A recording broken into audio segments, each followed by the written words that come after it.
ಕಠಿಣ ನಿಲುವನ್ನೇ ಬದಲಿಸಿ ಇಡೀ ದೆಹಲಿ ಸಾಮ್ರಾಜ್ಯವನ್ನ ನಡಗಿಸಿದಂತಹ ಆ ಒಂದು ಐತಿಹಾಸಿಕ ಹೋರಾಟದ ರೋಮಾಂಚಕ ಕತೆ ನಿಮಗೊತ್ತೇ? ಇತಿಹಾಸದ ಪುಟಗಳನ್ನೇ ಮರುಸೃಷ್ಟಿಸಿದಂತಹ ಆ 58 ದಿನಗಳ ಮಹಾಸತ್ಯಾಗ್ರಹದ ಜ್ವಾಲೆಯಾಗಿತ್ತು ಅದು. ಸ್ವತಂತ್ರ ಭಾರತದ ಆರಂಭಿಕ ವರ್ಷಗಳಲ್ಲಿ ದೇಶದ ಏಕತೆ, ಭದ್ರತೆ ಮತ್ತು ಆಡಳಿತಾತ್ಮಕ ಸ್ಥಿರತೆಗೆ ಮೊದಲ ಆದ್ಯತೆ ನೀಡಿದಂತಹ ಅಂದಿನ ಪ್ರಧಾನಿ ಜವಾಹರ್ಲಾಲ್ ನೆಹರು ಅವರು ಭಾಷಾವಾರು ಆಧಾರದ ಮೇಲೆ ರಾಜ್ಯಗಳನ್ನು ವಿಭಜಿಸಲು ಸಂಪೂರ್ಣವಾಗಿ ವಿರೋಧ ವ್ಯಕ್ತಪಡಿಸಿದ್ರು. ದೇಶವು ಆಗಷ್ಟೇ ದೇಶಿ ಸಂಸ್ಥಾನಗಳ ವಿಲೀನ ಮತ್ತು ದೇಶ ವಿಭಜನೆಯ ಗಾಯಗಳಿಂದ ಚೇತರಿಸಿಕೊಳ್ತಾ ಇದ್ದಂತಹ ಕಾಲವದು.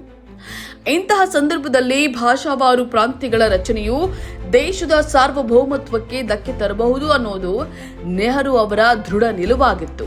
ಆದರೆ ನೆಹರು ಅವರ ಈ ಕಠಿಣ ಮತ್ತು ದೃಢ ನಿಲುವನ್ನೇ ಬದಲಾಯಿಸುವಂತೆ ಮಾಡಿದ್ದು ಗಾಂಧಿವಾದಿ ಪೊಟ್ಟಿ ಶ್ರೀರಾಮುಲು ಅವರು ನಡೆಸಿದಂತಹ 58 ದಿನಗಳ ಅಮರಣಾಂತ ಉಪವಾಸ ಸತ್ಯಾಗ್ರಹ.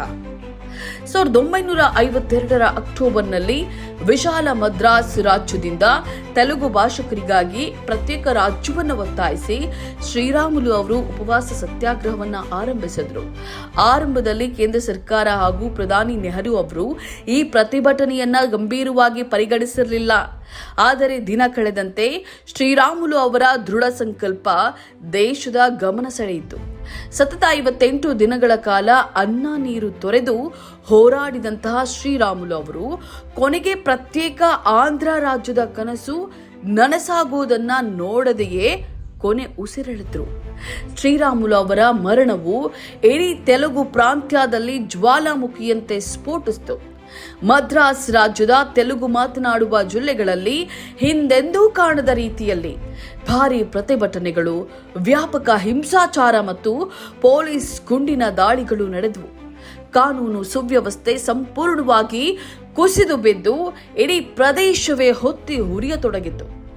ಜನಸಾಮಾನ್ಯರ ಈ ಆಕ್ರೋಶ ಮತ್ತು ಹಿಂಸಾಚಾರದ ತೀವ್ರತೆಯು ದೆಹಲಿಯಲ್ಲಿದ್ದಂತಹ ಕೇಂದ್ರ ಸರ್ಕಾರವನ್ನ ಬೆಚ್ಚಿ ಬೀಳಿಸಿತು. ಪರಿಸ್ಥಿತಿ ಸಂಪೂರ್ಣವಾಗಿ ಕೈಮೀರಿ ಹೋಗ್ತಾ ಇರುವುದನ್ನು ಮನಗಂಡಂತಹ ಪ್ರಧಾನಿ ಜವಾಹರ್ಲಾಲ್ ನೆಹರು ಅವರು ಶ್ರೀರಾಮುಲು ಅವರು ಮೃತಪಟ್ಟ ಕೇವಲ 4 ದಿನಗಳ ನಂತರ ಪ್ರತ್ಯೇಕ ಆಂಧ್ರ ರಾಜ್ಯದ ರಚನೆಯನ್ನ ಅಧಿಕೃತವಾಗಿ ಘೋಷಿಸಿದ್ರು. ಅಂದು ಪ್ರಧಾನಿಯ ನಿಲುವನ್ನೇ ಬದಲಿಸಿದಂತಹ ಐತಿಹಾಸಿಕ ಸತ್ಯಾಗ್ರಹ ಇಂದು ಭಾರತೀಯ ಶಿಕ್ಷಣದ ಅವ್ಯವಸ್ಥೆಯ ವಿರುದ್ಧ ಭಾರತದ ಶ್ರೇಷ್ಠ ಶಿಕ್ಷಣ ತಜ್ಞ ಸೋನಂ ವಾಂಗ್ಚುಕ್ ಅವರು ನಡೆಸ್ತಾ ಇರುವಂತಹ ಅನಿರ್ದಿಷ್ಟಾವಧಿ ಉಪವಾಸ ಸತ್ಯಾಗ್ರಹವನ್ನ ನೆನಪು ಮಾಡುತ್ತೆ. ಇತಿಹಾಸದ ಚಕ್ರ ಮತ್ತೆ ಉರುಳ್ತಾ ಇದ್ದು ವಾಂಗ್ಚುಕ್ ಅವರ ಈ ಹೋರಾಟ ದೇಶದಾದ್ಯಂತ ಭಾರಿ ಸಂಚಲನವನ್ನ ಮೂಡಿಸ್ತಾ ಇದೆ. ಕಾದು ನೋಡೋಣ ಮುಂದೆ